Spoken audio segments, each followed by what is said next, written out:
اعوذ باللہ من الشیطان الرجیم، بسم اللہ الرحمن الرحیم۔ تقسیم ہندوستان میں آپ نے دیکھا،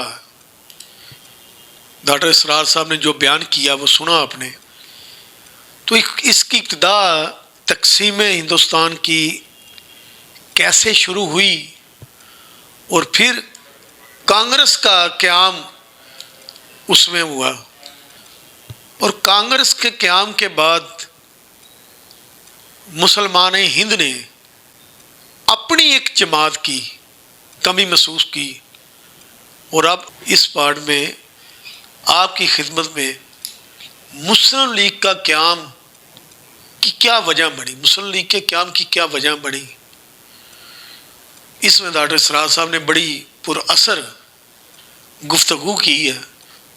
اب آپ یہ سنیں۔ اسی سے حوصلہ پا کر پھر ان حضرات نے، محسن الملک، وقار الملک، سر آغا خان اور بڑی بڑی شخصیتوں نے پھر مسلم لیگ جو ہے دسمبر 1906 میں ڈھاکے میں نواب سلیم اللہ خان ان کی محل نما کوٹھی میں یہ اجلاس ہوا، اور اس کے صدر مقرر ہوئے سر آغا خان، اور دو سیکریٹری جو تھے وہ سر سید کے دونوں ساتھی، نواب محسن الملک، نواب وقار الملک۔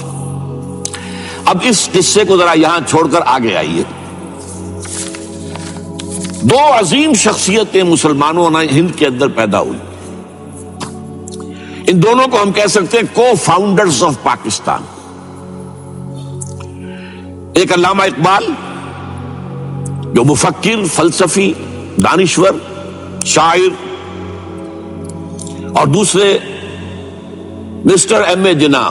میں وضاحت کر دوں کہ میری تقریر کے اس حصے میں لفظ قائد اعظم استعمال نہیں ہوگا۔ قائد اعظم وہ بعد میں بنے، ایک طویل عرصے تک وہ مسٹر ایم اے جناح تھے، اس کی میں کچھ تھوڑی سی تشریح ابھی آپ کے سامنے کر دوں گا۔ تو اس دور کے حوالے سے جب بات ہوگی تو میں مسٹر جناح یا مسٹر ایم اے جناح کہوں گا، قائد اعظم نہیں۔ تو دوسری طرف مسٹر ایم اے جناح تھے جو بیرسٹر تھے، وکیل تھے، اور ساتھ ہی ایک سیاسی کارکن بھی تھے۔ ان کی شخصیتوں کے بعض پہلو جو ہے بہت دلچسپ ہے، بہت مختصر میں ان کا اشارہ کر رہا ہوں۔ دونوں بہت ہی یوں سمجھیے کہ قریبی ہم عصر۔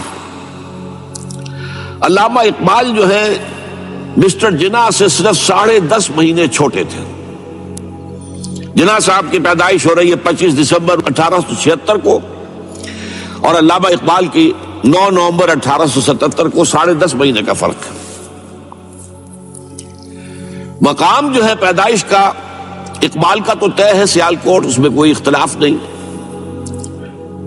جناح صاحب کے مقام پیدائش کے بارے میں اگرچہ عام طور پر کہا جاتا ہے کراچی، لیکن حیدرآباد سندھ میں یونیورسٹی کے ساتھ ملحق ہے انسٹیٹیوٹ آف سندھولوجی، وہاں کے محققین کا فیصلہ ہے اور تحقیق کے بعد کہ وہ جھرک ایک مقام ہے ٹھٹھا کے قریب، وہاں پیدائش ہوئی تھی۔ بہرحال اس مسئلے کو چھوڑ دیجئے، کوئی دلچسپی اس کی کوئی اہمیت نہیں ہے۔ ایک البتہ بات ذرا دلچسپی کی بھی ہے، علامہ اقبال کے بارے میں معلوم ہے ان کا پس منظر خاندانی جو تھا وہ کشمیری پنڈت، کوئی اختلاف نہیں۔ ایم اے جناح کے پس منظر کے بارے میں اختلاف، عام طور پر مشہور ہے کہ وہ اسماعیلی کھوجے تھے، لیکن مجھے ایک عجیب اقتباس ملا ہے۔ یہ 1964 میں آپ بیتی نمبر شائع کیا تھا ماہنامہ نقوش نے، 1200 صفحے کا۔ اس میں تمام مشاہیر کی زندگی کے حالات ان کے اپنے تحریر سے یا اپنے قول کے حوالے سے بڑی خوبصورتی سے جمع کیے گئے۔ اس میں مسٹر جناح کا قول یہ ہے کہ میں اصل میں منگومری کے علاقے کے راجپوت ایک خاندان کی نسل سے ہوں۔ اس میں ان کا قول سنا دیتا ہوں، میرے پاس اس کی یہ فوٹو سٹیٹ موجود ہے۔ میں پنجابی راجپوت ہوں، کئی پشتیں گزری، میرے ایک جد کاٹھیا واڑ چلے گئے تھے، وہاں انہوں نے ایک خواجہ لڑکی سے شادی کر لی تھی اور انہی کے خاندان میں مل گئے تھے۔ اس وقت سے ہم لوگ کھوجوں میں شمار ہونے لگے۔ میرے وہ جد جو کاٹھیا واڑ چلے گئے تھے ضلع منٹگومری کے رہنے والے تھے۔ اب اس کا حوالہ کیا ہے؟ یہ بات قائد اعظم کے منہ سے اس وقت نکلی جب نواب صاحب باغپت نے کہا کہ آپ کا خاندان تو تجارت پیشہ ہے، پھر آپ میں یہ گھن گرج کہاں سے آئی؟ تو اس کے جواب میں قائد اعظم نے فرمایا کہ میں اصل میں اسماعیلی کھوجا نہیں ہوں، بلکہ میری رگوں میں جو خون ہے وہ راجپوت کا ہے۔ اور اس کے راوی ہے صغیر احمد عباسی، پرائیویٹ سیکریٹری نواب صاحب چھتاری۔ بہرحال یہ ایک دلچسپی کی بات تھی اور کوئی اہمیت اس کی خاص نہیں ہے۔ البتہ ایک اور بات جس کی اہمیت ہے، علامہ اقبال کے خاندانی اثرات میں مذہبی روح، مذہبی جذبہ جو ہے وہ بڑا گہرا تھا۔ ان کے والد شیخ نور محمد صوفی مزاج بزرگ تھے، نماز روزے کی پابندی والی معاملہ تو تھا ہی 100%، لیکن ان کا مزاج صوفیانہ تھا۔ والدہ بہت نیک۔ پھر ان کی ابتدائی تعلیم جو ہے جس ماحول میں ہوئی ہے، علامہ میر کاشمیری بہت بڑے عالم، بہت بڑے جو ہے مدرس، ان کا فیض حاصل ہوا ہے۔ تو یہ اقبال کی تربیت کے اندر، ابتدائی تربیت کے اندر مذہب کا حصہ کافی تھا۔ ایسی کوئی چیز محمد علی جناح کے معاملے میں ہمارے علم میں نہیں ہے۔ جناح پونجا ان کے والد تھے اور ایک عام درجے کے کاروباری تھے، چمڑے کا کاروبار کرتے تھے، لیکن اس میں شک نہیں کہ ذہانت، فطانت، محنت، مشقت میں محمد علی جناح بہت آگے تھا، بہت آگے تھا۔ اس نے 16 سال کی عمر میں میٹرک تو کیا، لیکن پھر ذرا غور کیجئے 20 سال کی عمر میں انگلستان سے بیرسٹری کر کے واپس آ گیا، 20 سال کی عمر میں، اور آتے ہی پریکٹس شروع کی کراچی میں۔ کراچی میں پریکٹس نہیں چل سکی، جمی نہیں، تو پھر چلے گئے بمبئی، اور بمبئی میں ان کی پریکٹس جو ہے وہ جم گئی۔ اب یہاں سے معاملہ جو آگے کا ہے وہ بہت اہم ہے۔ محمد علی جناح کا مزاج بنیادی طور پر سیکولر اور نیشنلسٹ تھا۔ چنانچہ 1906 میں جب مسلم لیگ قائم ہوئی ہے، وہ مسلم لیگ میں شامل نہیں ہوئے۔ ان کا کہنا یہ تھا کہ اس کا نصب العین بلند نہیں ہے، اس کا مقصد اعلیٰ نہیں ہے۔ یہ کیا؟ یہ صرف اپنی جداگانہ نمائندگی کے حصول پر اور انگریز کو اپنی وفاداری کا یقین دلانا، یہ کوئی اونچا نصب العین تو نہیں ہے۔ اس کی بجائے وہ کانگریس میں تھے، اور دادا بھائی نورو جی جو صدر تھا کانگریس کا، اس کے سیکریٹری تھے۔ اس کے بعد بھی 7 برس تک وہ مسلم لیگ میں شامل نہیں ہوئے۔ 1913 میں جب مسلم لیگ نے بھی خود اختیاری کے حصول کو اپنا نصب العین بنا دیا، تب مسلم لیگ میں شامل ہوئے، اور وہ بھی مولانا محمد علی جوہر کے بہت اصرار پر۔ اس کے بعد بھی 1920 تک انہوں نے ڈوئل ممبرشپ برقرار رکھی، کانگریس کے بھی، مسلم لیگ کے بھی۔ اور اس پورے عرصے میں ان کا سارا رول یہ تھا کسی طرح ہندوؤں اور مسلمانوں کے درمیان مصالحت ہو جائے، کسی طرح کوئی فارمولہ طے ہو جائے جو ایگریڈ اپون ہو، جس سے مسلمانوں کی تشویش بھی ختم ہو، انہیں بھی کچھ اطمینان ملے کہ ہمارا مستقبل جو ہے وہ بہت خطرے میں نہیں ہے، ہمیں کوئی اطمینان حاصل ہو جائے۔ اس کے لیے کوئی فارمولہ بنے، کسی طریقے کی محنت کی جائے، اس کے لیے جو سر توڑ کوشش انہوں نے کی ہے۔ اور جان لیجئے کہ ان کے ذہن کے اندر، جیسا کہ میں نے کہا ہے، وہ انداز جو ہے وہ سیکولر اور نیشنلزم کا بہت گہرا تھا۔ ان کو ان کی خدمات کے طفیل میں کہا گیا ایمبیسڈر ہندو مسلم اتحاد کا سفیر، اور یہ کہنے والا کون؟ گوکھلے۔ لیکن یہ کہ انہیں قدم قدم پر مایوسی کا سامنا کرنا پڑا۔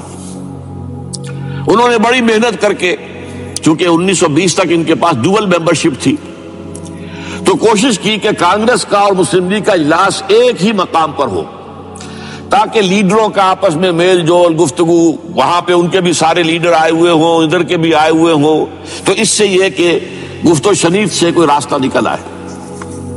چنانچہ 1915 میں بمبئی میں اجلاس ہوا، اور 1916 میں لکھنؤ میں، اور لکھنؤ میں پہلی مرتبہ ہندوؤں نے کچھ مسلمانوں کے اس مطالبے کو تسلیم کیا کہ انتخابات جو ہیں جداگانہ اصول پر ہوں گے، مسلمانوں کو ان کی جو تعداد ہے آبادی کی اس کی نسبت سے سیٹیں ملیں گی۔ یہ جناح کی بہت بڑی کامیابی تھی۔ لیکن اس کے پس منظر میں نوٹ کیجئے ایک اور چیز تھی بڑی اہم۔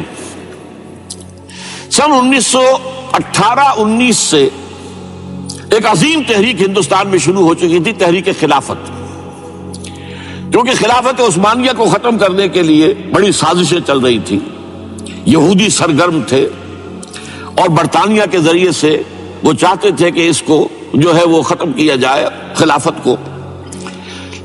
اس وقت ہندو اور مسلمان ایک ہو گئے تھے۔ گاندھی خلافت کی تحریک میں شریک ہوا، حالانکہ کہاں گاندھی کہاں خلافت، کیا ان میں رشتہ کیا ہے، لیکن اسے اندازہ ہو گیا تھا کہ اگر ہم نے مسلمانوں کا ساتھ اس وقت نہیں دیا جبکہ پورا ہندوستان گونج رہا تھا، بولی اماں محمد علی کی جان بیٹا خلافت پہ دے دو، ساتھ ہیں تیرے شوکت علی بھی جان بیٹا خلافت پہ دے دو، پورا ہندوستان، ایک عظیم تحریک تھی، اس میں کوئی شک نہیں، بہت بڑی تحریک۔ لہذا اس پس منظر میں اسی کا اثر میں سمجھتا ہوں یہ ہوا کہ لکھنؤ پیکٹ ہوا 1916 میں، اور قائد اعظم کو اس میں کچھ سہولت جو ہے وہ نظر آ گئی، اپنی کامیابی کی شکل نظر آئی۔ لیکن جیسے ہی تحریک خلافت ختم ہوئی، ختم تو اس لیے ہو گئی کہ مصطفیٰ کمال پاشا نے خود ختم کر دی خلافت۔ وہ تو جیسا کہ پھر علامہ اقبال نے بھی کہا تھا، چاک کر دی ترک ناداں نے خلافت کی قبا، سادگی اپنوں کی دیکھ اوروں کی عیاری بھی دیکھ۔ بہرحال خلافت ختم ہو گئی تو وہ سارا جوش خروش وہ سارا ختم ہو گیا۔ اس لحاظ سے یہ ہے کہ صورتحال تبدیل ہو گئی، اور اب ہندوؤں کے اندر دوبارہ وہ اپنی جو عصبیت اور مسلمانوں کے خلاف ان کے اندر جو جذبات تھے وہ اوپر ابھر کر آئے۔ چنانچہ 1928 میں نہرو رپورٹ شائع ہوئی ہے، جس نے کہ اس معاملے کے اندر ساری امیدیں جو مسلمانوں کو ہو سکتی تھی ہندوؤں سے، ان سب کا قلع کما کر دیا، اور معلوم ہوا کہ ہندو کسی درجے میں بھی مسلمانوں کو کوئی حیثیت دینے کو تیار نہیں۔ یہ نہرو رپورٹ جو ہے یہ بہت ہی سمجھیے کہ ٹرننگ پوائنٹ ہے۔ اس کے بعد جناح صاحب نے کوشش اور کی، تجاویز دہلی کچھ اور خاکہ دیا کہ کم سے کم یہ مان لو، وہ بھی رد کر دی گئی۔ پھر 14 نکات دیے، وہ بھی رد کر دیے گئے۔ اس کا نتیجہ یہ نکلا کہ انتہائی مایوس، دل گرفتہ، دل شکستہ ہو کر محمد علی جناح نے ہندوستان کو خیر باد کہہ دیا۔ یہ نوٹ کیجئے، ان کی زندگی کا ایک دور یہاں ختم ہوتا ہے۔ 1931 میں وہ انگلستان منتقل ہوئے، ایک کوٹھی خریدی، اپنی لیگل پریکٹس شروع کر دی، اور ہندوستان کی سیاست سے بالکل کنارہ کشی کر لی۔ اب آئیے ذرا دوسری طرف، دوسری شخصیت جو ابھری وہ کون؟ علامہ اقبال۔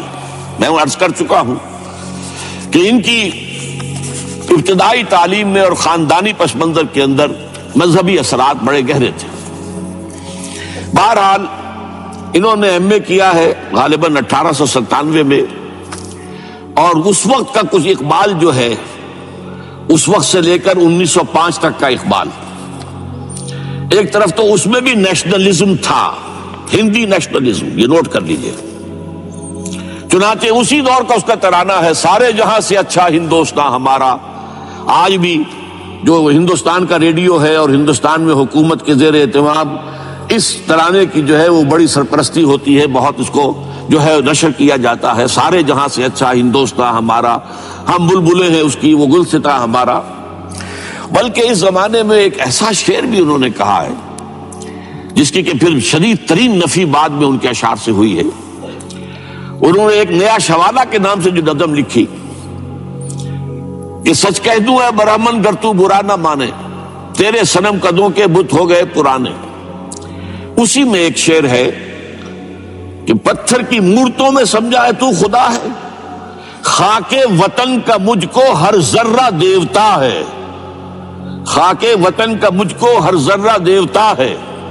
اس درجے گہرا انڈین نیشنلزم اقبال کے اندر بھی موجود تھا۔ لیکن جب اقبال انگلستان گئے ہیں، یہ 28 برس کی عمر میں انگلستان گئے ہیں سن 1905 میں، اور 3 سال وہاں رہے، انگلستان اور جرمنی، اور بیرسٹری بھی کی، اور چونکہ فلسفی تھے پی ایچ ڈی بھی کر کے آئے۔ اس عرصے میں معلوم ہوتا ہے کہ اقبال کی قلب ماہیت ہو گئی۔ یہ میرا ایک تجربہ ہے، بڑا پرانا ہے، میرا مشاہدہ تھا۔ 1970 میں پہلی مرتبہ میں انگلستان گیا تھا، میرے چھوٹے بھائی وہاں زیر تعلیم تھے، انہوں نے بلایا تھا۔ وہاں میں نے دیکھا کہ یونیورسٹیوں میں پڑھنے والے ایک پی ایچ ڈی، دو پی ایچ ڈی کرتے ہوئے لوگ بیٹھتے ہیں، جمعے کے روز قرآن پڑھتے ہیں، درس قرآن ہوتا ہے، اور وہ ایک دوسرے سے قرآن پڑھ کے سنتے بھی ہیں تاکہ جو تجوید کی غلطیاں ہوں ان کی تصحیح ہو سکے۔ اور میں نے سوچا کہ پاکستان میں اس سطح کے لوگ جو ہیں کبھی اس قسم کی مصروفیت میں مبتلا مجھے تو نظر نہیں آئے۔ جب اقبال انگلستان گئے ہیں، یہ 28 برس کی عمر میں انگلستان گئے ہیں سن 1905 میں، اور 3 سال وہاں رہے، انگلستان اور جرمنی، اور بیرسٹری بھی کی، اور چونکہ فلسفی تھے پی ایچ ڈی بھی کر کے آئے۔ اس عرصے میں معلوم ہوتا ہے کہ اقبال کی قلب ماہیت ہو گئی۔ یہ میرا ایک تجربہ ہے، بڑا پرانا ہے، میرا مشاہدہ تھا۔ 1970 میں پہلی مرتبہ میں انگلستان گیا تھا، میرے چھوٹے بھائی وہاں زیر تعلیم تھے، انہوں نے بلایا تھا۔ وہاں میں نے دیکھا کہ یونیورسٹیوں میں پڑھنے والے ایک پی ایچ ڈی، دو پی ایچ ڈی کرتے ہوئے لوگ بیٹھتے ہیں، جمعے کے روز قرآن پڑھتے ہیں، درس قرآن ہوتا ہے، اور وہ ایک دوسرے سے قرآن پڑھ کے سنتے بھی ہیں تاکہ جو تجوید کی غلطیاں ہوں ان کی تصحیح ہو سکے۔ اور میں نے سوچا کہ پاکستان میں اس سطح کے لوگ جو ہیں کبھی اس قسم کی مصروفیت میں مبتلا مجھے تو نظر نہیں آئے۔ تو اس کا مجھے ایک اصل میں تجزیہ میرا یہ تھا کہ جن لوگوں کی بنیادی تربیت میں اور خاندانی اثرات میں مذہب کا ایلیمنٹ موجود ہوتا ہے، چاہے وہ ہندوستان میں رہتے ہوئے وہ زیادہ ظاہر نہ ہو، نمایاں نہ ہو، اس کے آثار سامنے نہ آئے، لیکن جب وہ ایک مخالف ماحول میں پہنچتے ہیں، اس مخالف ماحول میں ان کے اندر کا وہ چنگاری ان کی جو ہے وہ شعلہ بن کر بھڑکتی ہے۔ چنانچہ یہ معاملہ میں نے پھر بعد میں امریکہ میں بھی دیکھا، ہر جگہ دیکھا ہے کہ وہاں 2 نتیجے ہوتے ہیں، یا تو یہ کہ ایک آدمی ڈاؤن دی ڈرین گیا، تو وہاں کی تہذیب میں رگا گیا شراب اور یہ اور وہ اور رقص اور سب یہ ساری چیزیں آ گئی، اور یا پھر جو بچ گیا جس کے اندر دین کا کوئی حمیت کا شائبہ تھا، وہ پھر بھڑکتا ہے، پھر وہ ایکٹیوسٹ ہوتے ہیں، وہ کام کرتے ہیں۔ لہذا یہ معاملہ جو ہے علامہ اقبال کے ساتھ پیش آیا، اور خود انہوں نے کہا بھی ہے، مسلمان کو مسلمان کر دیا طوفان مغرب نے۔